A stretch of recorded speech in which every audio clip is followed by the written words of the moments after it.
Okay, so I guess I can start. Okay. I was listening to you. I was watching the video, listening to you, thinking, I represent a typical EFL teacher, so an English language teacher. And as I was listening to you, I felt at some point that I had an understanding of what prior knowledge is for many years. And then now I feel like it was extremely limited.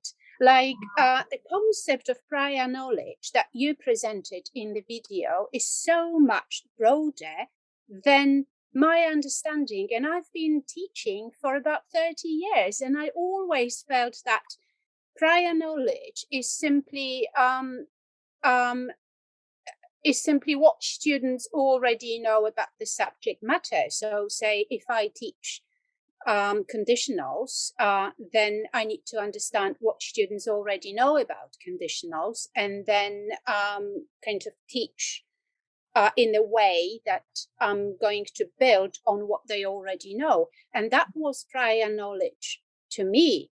But now I'm going to ask you to kind of give us your definition again, because it really seems that the concept is much broader than my understanding of it. Okay, first, I'd like to say that this is my take on it, Yeah. just from all of the things that I personally work with and all of the types of teachers and all of the things that I do, because I'm also a professor of learning theory, educational psychology, and methodology. And for many years, when I was teaching methodology, teachers would always ask me, well, why or how do we get students to this? And they would, like the methods weren't enough. So I was going very, very deeply into neuroscience, neuroeducation. And the more I went into that, the more I realized how complex the brain is. And it's not so simple to tell teachers, just do this, or just use this paper, or just do this game or this document. It doesn't work like that. Now, after all these years of studying, and I'm fascinated by it. Okay, I'm a geek. I'm a nerd with this stuff. I'm totally fascinated by it. And I think I'm still, on the mountain. I'm still down here. Okay. There's a lot more to learn. Yeah. But from all that I've studied, and it's because I truly care about people. I truly want to help students, because not just students, I also see in a lot of the teachers that I train, I see fear in them. I see fear and I see blocks in their minds. I see obstacles because I teach in a country where the language is not English. So even when teachers do training with me, I can see they're a little bit scared to talk in front of everybody, and they've got blocks and they've got fear and their cultural things. So I say, and I'm trying to teach them something to help their students. And if they have the block, how am I going to get through? So that's when I started realizing it's pretty complex.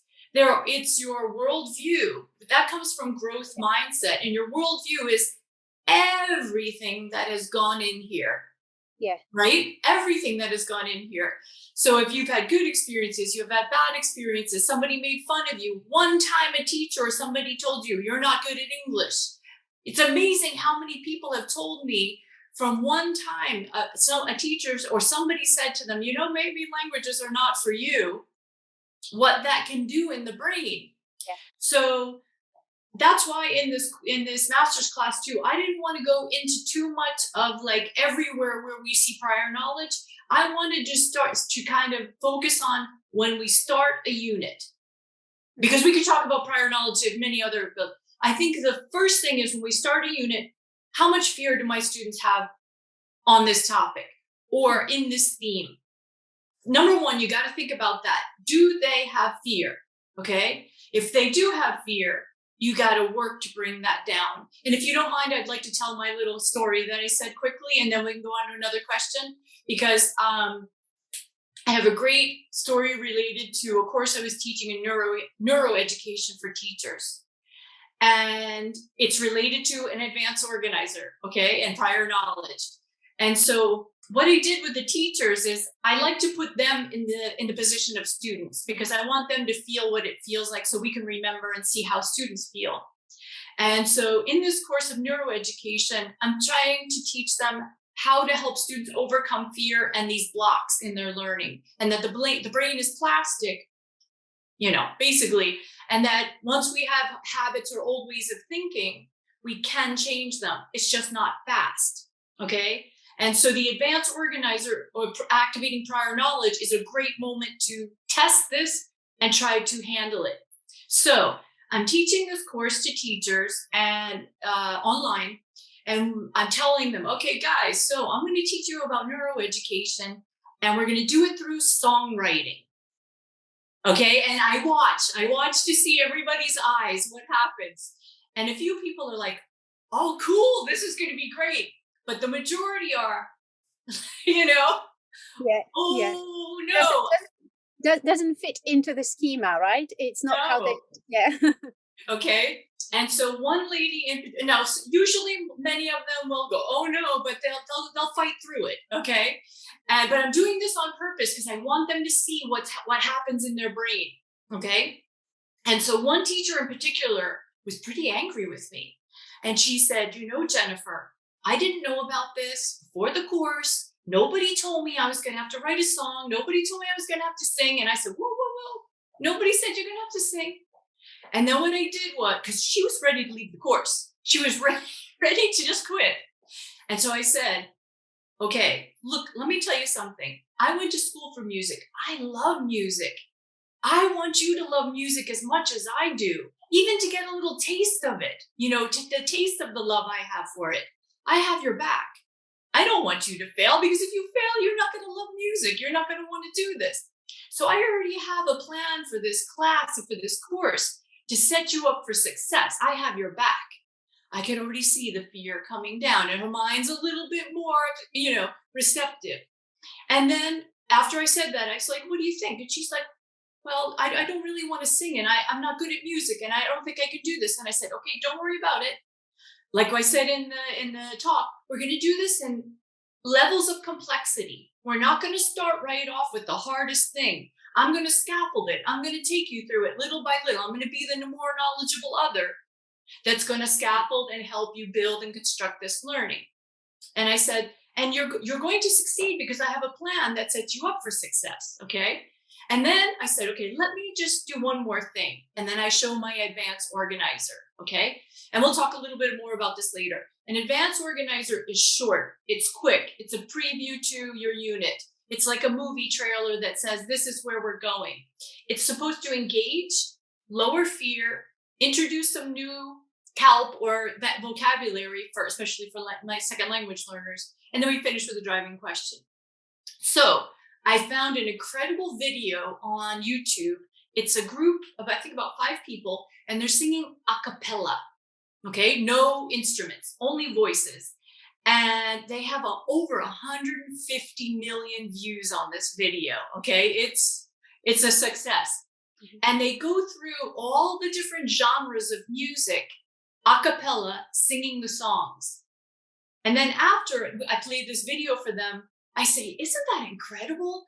Over thousands of years, every song has different lyrics, has different melodies. People keep coming up with new ideas and new stories and giving emotion through songs.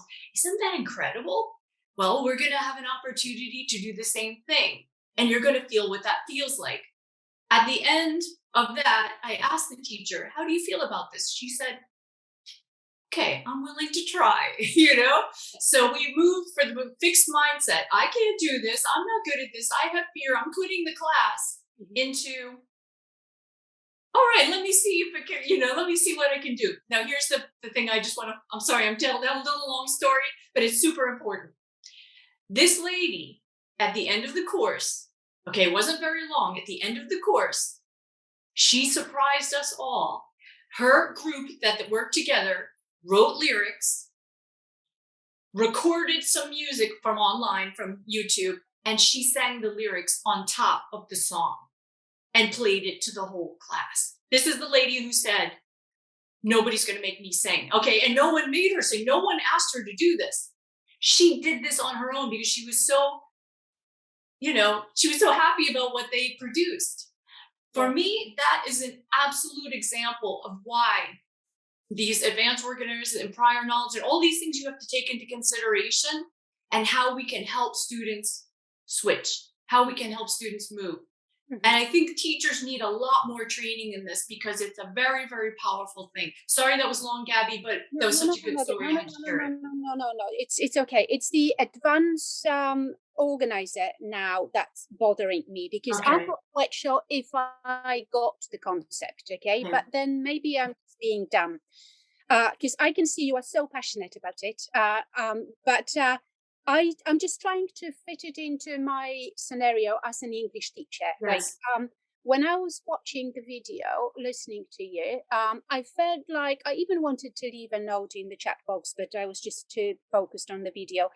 I felt like this advanced organizer is simply some kind of a needs analysis.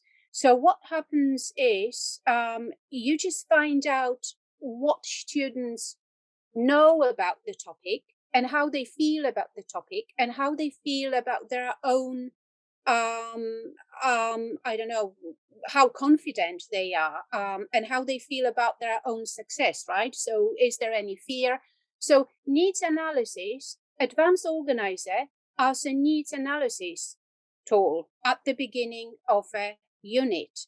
But then I don't know if my understanding is correct here or not, because then why would we need to introduce a concept of an advanced organizer if we already have a concept of needs analysis? See what I'm saying? I mean, I just don't want to. There is a little bit of a confusion in my head. Okay, that's a good question. But it may be because I didn't get the real idea behind an advanced organizer. Okay. An advanced organizer is, well, it was, this was something David Ausubel came up with. And I'll be honest with you that it's kind of basic. And so what I did over many, many years, I added a lot of other components to it because of thinking of second language learners and things like this. So it can be a needs analysis. It can be, but that's just one possibility. Really what it is to engage the learner before you start the unit. That's the first thing that it is, okay? So if I start a unit and I go directly into the unit and I say, okay, everybody turn to page 15, we're gonna study the solar system. I haven't activated prior knowledge and I haven't engaged the mind. But if I'm talking about fifth graders and I show them a picture of Buzz Lightyear and I don't even say, hey guys, we're gonna study the solar system, because I want to lower their fear. So I know if I say go into the book, fear is probably going to come up. So what I do is I do something to grab their attention. And an advanced organizer is before we start a unit, and it's between 10 minutes to 15 minutes. Okay. Mm-hmm. So then again, because you see, I'm listening to you and translating it into my classroom. Okay. That's how my brain is wired. So that would say I teach conditionals, the second conditional. Yes. That means that an advanced organizer would just be some kind of a warm-up activity, something interesting to get people to think about the topic, to think about this difficult grammar point and the topic of the lesson. And it could be anything. It could be a video, it could be images. So something to engage students with the topic, with what's to come. Right. Is this an advanced organizer? Let me give you an example. Another thing that we want to think about, the difference between teachers who teach content and in English and teachers who teach strictly English. This is another thing that I think that for me, I think a lot of the English classes should be taught through themes, and most of our books are taught through themes. So a lot of times when I teach English teachers, they'll say, okay, I'm going to start with the grammar point. What I would prefer that they do is look at the unit and see the theme of their unit. If you're going to teach conditionals or comparatives, but the theme of your unit is experiences, then that's what I want you to do the advanced organizer on, not so much the grammar. The grammar can come into it. Yeah. The advanced organizer is to grab us on the theme. Yeah. Okay. So it should not be, hey, I'm going to try to grab you with the conditional, because the conditional is not so so engaging. Okay. So it's really teaching through content, teaching English through content. And through real, not just content, real life. Yeah. So, for example, like you said, if you are going to teach your students through, let's say there's a unit on experiences, okay, but it's a grammar unit, it's for teaching grammar, but the theme is experiences, and it's talking about different kinds of, or let's say extreme sports, extreme landscape, right? Different kinds of extremes.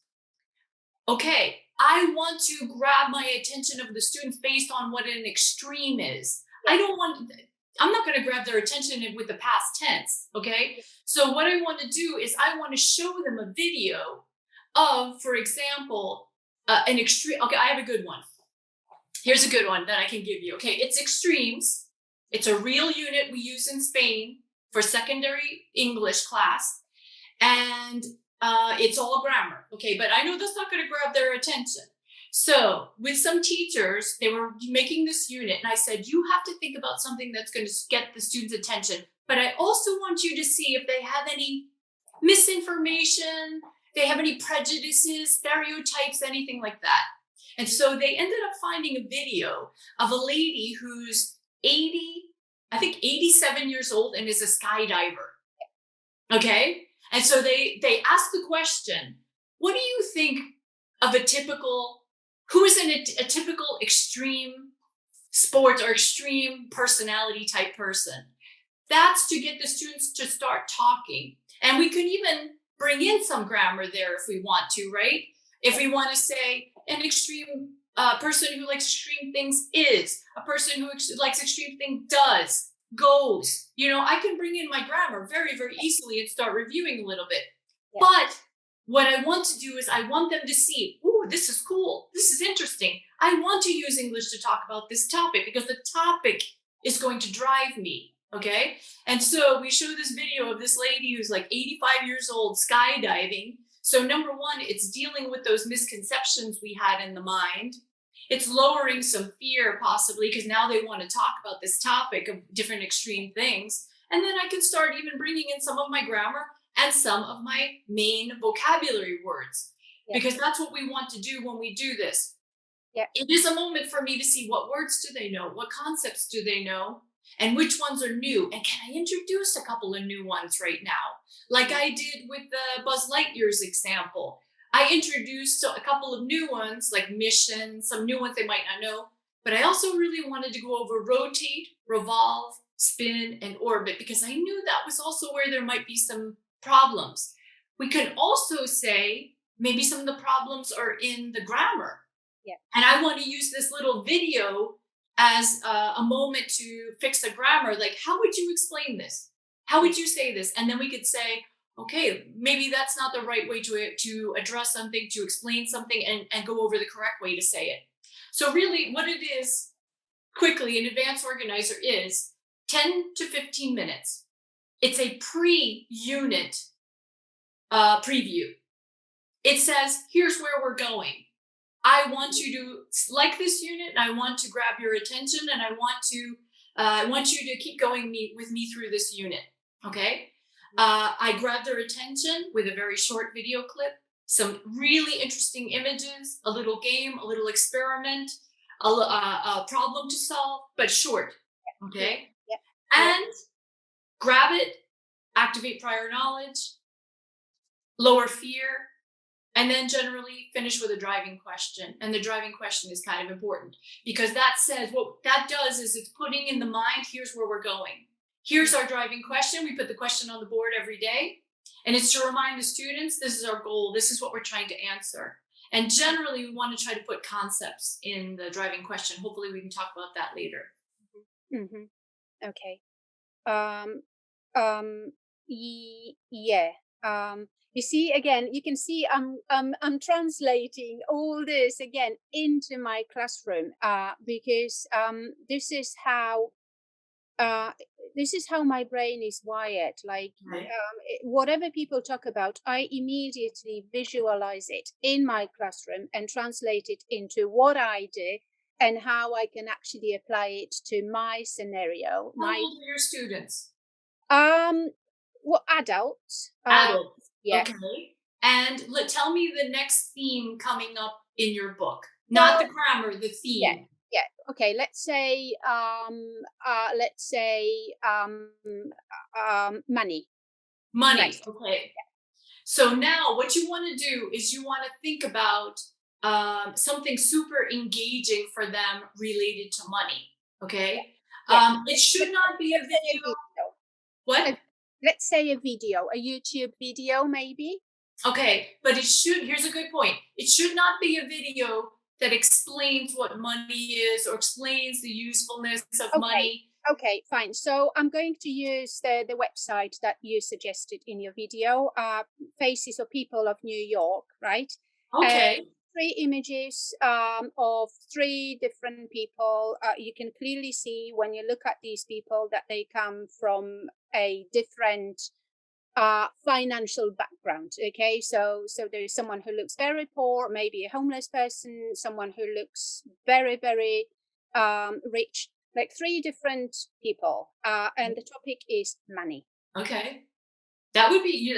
There are so many ways you can do this. That's definitely a great way to do it if you like it for adults. And then I would show them pictures and say, what kind of economical background do you think these people come from?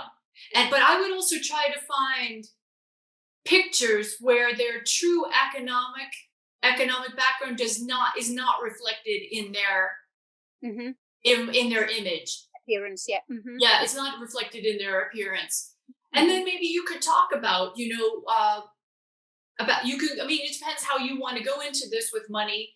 Do you want to talk about ways people spend their money? Do you want to talk about saving money? Do you want to talk about what do you want to what are you going to talk about specifically in that unit related to money? Well, I'm going to teach. I'm going to teach them the second conditional through the. Okay, now let's see. Okay, that's a good one, but something popped into my mind. Mm-hmm. Here in Spain, at Christmas time, everybody goes out and buys a $20 lottery ticket. Mm-hmm. Okay, almost everybody does this in Spain, hoping to win millions. Okay, and so maybe I would show them, a clip of somebody in this little rural town, that won, like $5 million, 5 million euros, and you see them with the check and the champagne going off, and show the video, and say, what do you think their lives were like before the money? And what do you think their lives will be like now? What would you do if you were to win 5 million euros? Mm-hmm. What would you do if this happened to you? Okay. So that's going to stick in their minds. That video of people winning the lottery, that's going to stick here. And that's something they can talk about, right? Because we all know about people winning the lottery. Yeah, and it's personalized, right? Because you're talking about your own experience and what you would do with the money. It's also lowering fear because you're kind of going into a fantasy. Oh yeah, who wouldn't want to talk about that, right? Yeah. Who wouldn't want to talk about that? Yeah. So that's the advanced organizer. That's the advanced organizer, grabbing their attention. Mm-hmm. Of course, it depends on the age of your students, right? I mean, if you were talking about younger kids and it was a course where you were trying to talk to them about the realities of money, maybe I would start off with something else related to money that, that they have a myth about, or some kind of, the way money works, right? Something Mm-hmm. like that. So it all depends on your audience, what you choose. But the more engaging, the more people are going to want to talk about it. And then the grammar becomes real because we're using it in a real way. We're not using it in a separate way. Yeah. I can see someone has commented in the chat box that this is like generating ideas and speculating about the theme of the lesson. So yes, so yeah, I mean, I get it now. But then you see, in my dictionary, this would the whole concept of an advanced organizer would really be what this is something I always refer to as activating the schemata, right? Okay, So that's right. yeah, so it's exactly as this comment in the chat box, generating ideas, making people think about the theme of the lesson, and building on people's or students' understanding of the world. You see, I think that in the EFL classroom, because we teach English, I think that um, I sometimes feel that it doesn't really. I mean, is it my job to to build a strong schema in the sense that I only teach language skills. I don't teach my students how to see the world and how to understand concepts. The only concepts that I teach them are the concepts that they already know in L1.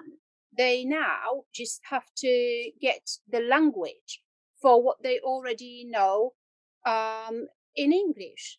So I feel like maybe this is slightly different for teachers who, as you said, teach subjects. When you teach content through English, that's obviously different because you teach new concepts, right? Yes. But as an English teacher who only teaches English, do I really teach concepts? That's a good question. Yes, you do. You do. And that's a thing that I would say that it's something that a lot of us forget as well when we're teaching, that it's if we say that, my students might not have knowledge in something, this or that, it's actually something that all of us should be schooled in how to work with concepts. So let's say that you said that that maybe we don't see concepts in it as English teachers. So let's say that I'm talking with my students about planning a vacation, because a lot of these books have things like that as a theme, right? Vacations, planning something. Yeah, holidays, yeah. Okay, planning is a concept, right? Number one. Okay, planning can happen in architecture, planning a house, planning a vacation, planning a meal, right? Planning how to handle something, Yes. planning out your money. A big one is strategy. And this is actually why, if we focus on concepts, it can actually be a great thing as an activator of prior knowledge, because it can anchor information in our minds. So let me explain quickly the difference between a concept and a theme, okay? Because might help us a little bit. Yeah. When we do the advanced organizer, we generally finish with a driving question, okay? In my driving question about Buzz Lightyear's, I said, even though everything in space has a great distance between the objects, how do they interact? Okay, distance is a concept and interact is a concept. Okay, when we say interact is a concept that covers many, many subjects or many topics, right? People interacting, chemicals interacting, different types of food I eat, right? Yeah. Interact. Yeah. So if this is something we really want to focus on, is understanding different concepts and then even bringing them in when we use an advanced organizer. So that's something that can be a really good thing to bring up when we're teaching something new. So for example, let's say we want to use planning, and let's say we're using your example of, let's say we're using extreme sports, extreme holidays, extreme whatever, and we're going to focus on the conditional. Okay, all right. So I'm going to focus on planning. Mhm. Okay, let's say that's my concept. Mhm. That's a concept. Themes are examples of planning. Planning a birthday party, planning a trip, planning, right? Those are examples of planning, but planning is a concept. So let's say we're going to have them plan an extreme something vacation. Mhm. What would happen if we need to plan for this, right? What if this happens? What if that happens? What if this happens? When you plan, you need conditionals.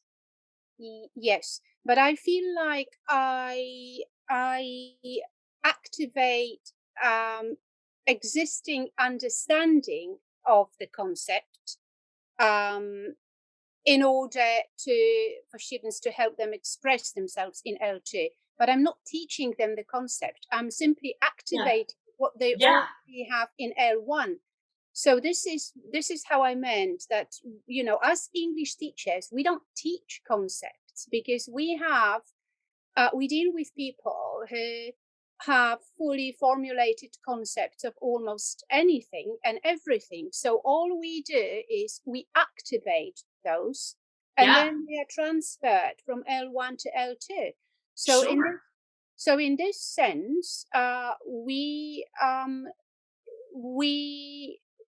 this is how I meant that we don't teach concepts as much as we simply activate them.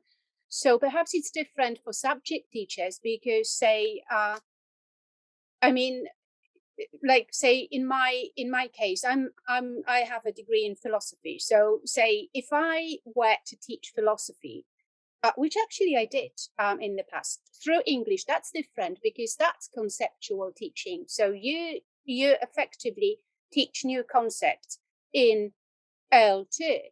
Um, but most of the time, as EFL teachers, we don't really teach concepts. We Right. activate the existing understanding of those, I think. You might want to, because that's what we can use as prior knowledge. Yeah, So yeah, if yes, if you're talking about money, and let's see, what is an existing concept that your students have about money that could be interesting for you to talk about? you mean in the EFL classroom, in my Yes. classroom?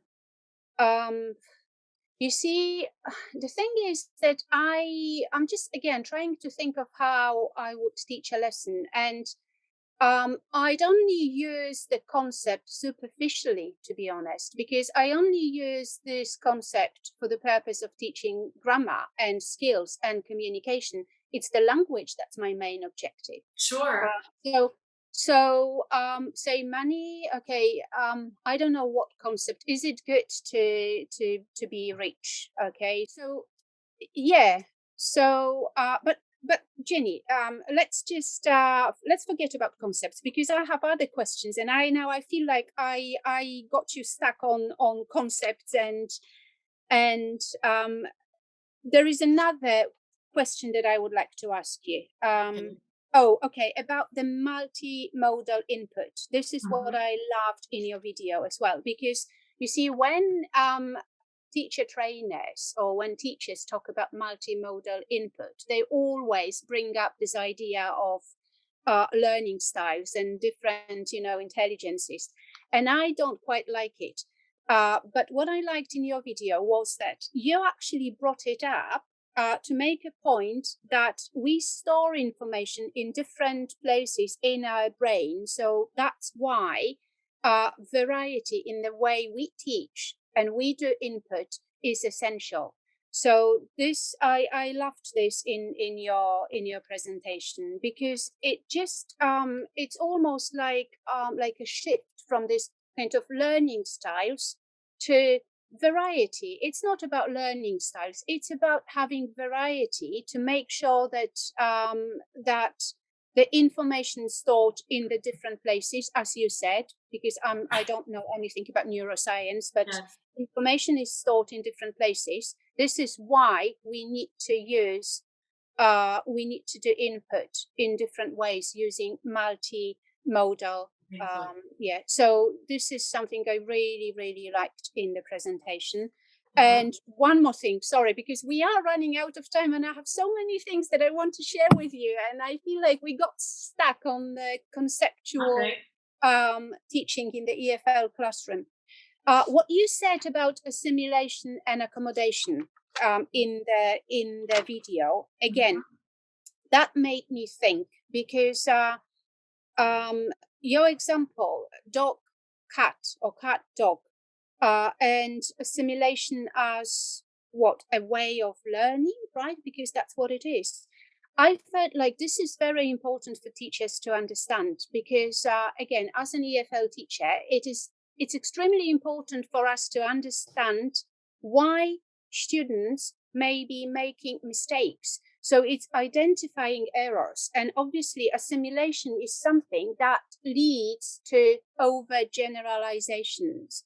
So, for example, if I teach adverbs, right, and I say that, when you have an adjective, you just add ly and you have an adverb. So beautiful, beautifully, right?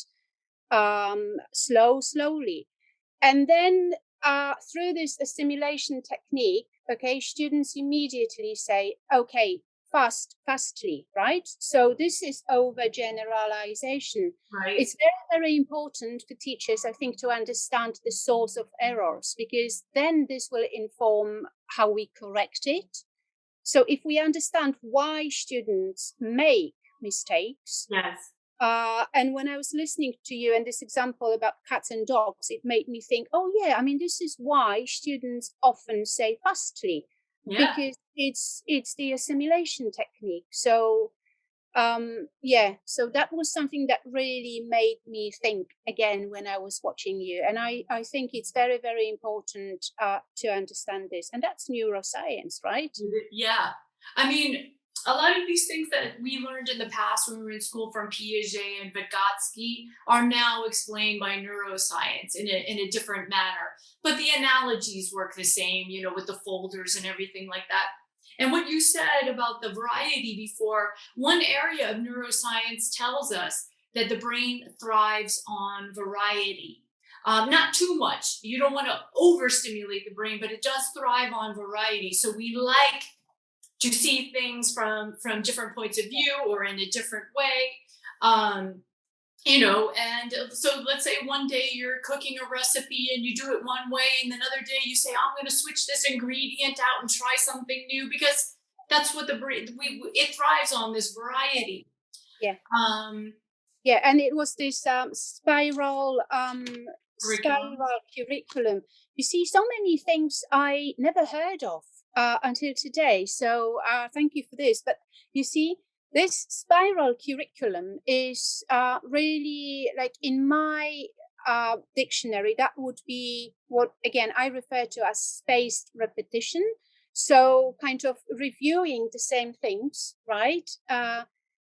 Very often, ideally, in a different context, maybe. So as you said, cooking. So one day you do it this way, then another day maybe a different way. And then this type of variety, this repetition in different contexts helps us remember, right? And that's a spiral curriculum, as I understand it from the presentation, right? We saw, that's another thing from neuroscience, tells us use it or lose it. So basically what happens is, once you start thinking, or you have a habit or something that you do, your brain starts creating these synapses and these connections in the brain. If we don't use that, the brain says, this is not important information, and it starts to dissolve those connections. Okay. So it's like, if you did something when you were a child, but you no longer do it, you say, oh gosh, I'm losing English, living in Spanish. Sometimes I'm forgetting words, but it's because I'm not using them. So my brain is very efficient and it says you don't need those. So what that means is, then this is how a lot of our books are, right? We teach things in blocks, right? I teach this grammar, then I teach this, then I teach this. What it's telling us is, if a grammar structure is important enough, we got to bring it back. Try to bring it back, and bring it back in a different way, and try to combine it together as much as we can, because if not, the students aren't using it on a regular basis, the brain says, I don't need this. Yeah.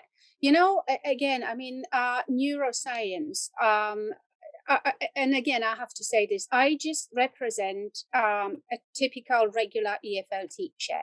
And obviously all my understanding of teaching comes from teacher training courses and experience, but I don't have this formal kind of background in neuroscience or kind of research and how to so what the point I'm trying to make is we do things in the classroom on a regular basis, but we very often don't even understand why we do them. I mean, we can see they work, but we don't, because we are not familiar with neuroscience researches and findings. We don't know that this actually works, because and there is evidence that it works. We can only see that it works because we do it, right? Yeah.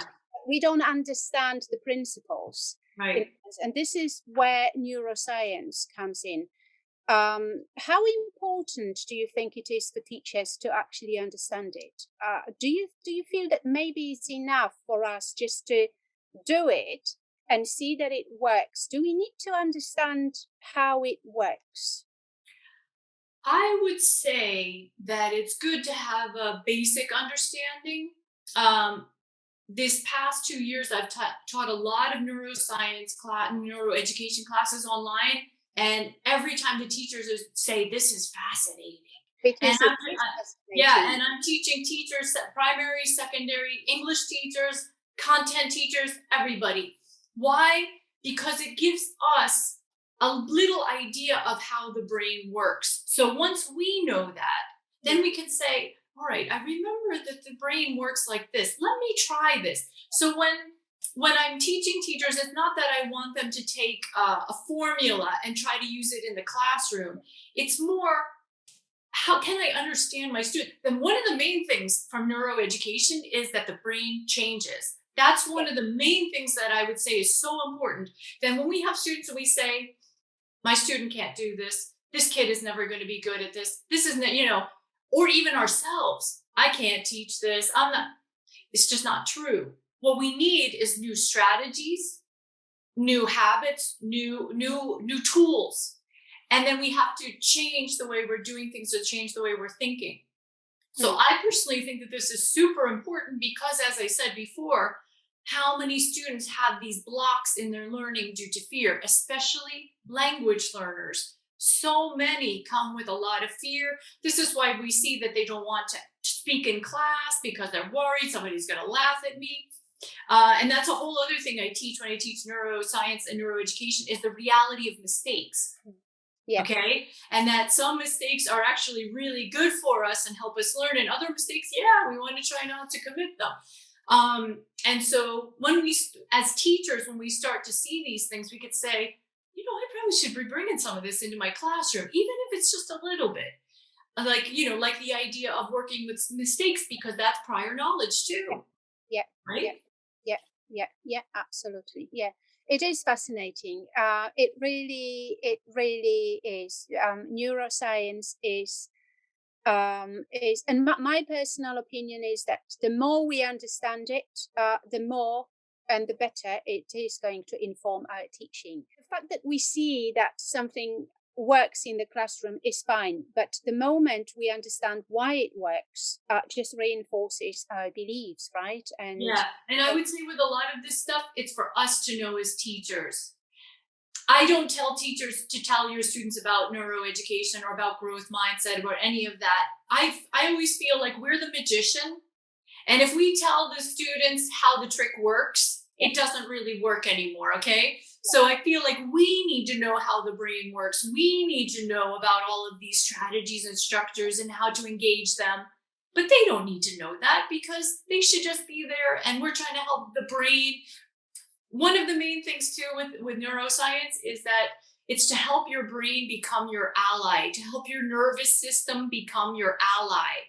And then once you have your nervous system acting as your ally, you can learn a lot better, right? But if you've got all this fear coming up, how are you ever going to really enjoy what you're learning? So that's, I think, if you want to really think about prior knowledge, it's not just let's see what you guys remember from the last class. That's it's much more complex. Yeah, yeah, that's my lesson after today's session, to be honest, because my understanding of prior knowledge was very limited. So yes, thank you, Jennifer. It was Welcome. absolutely fascinating.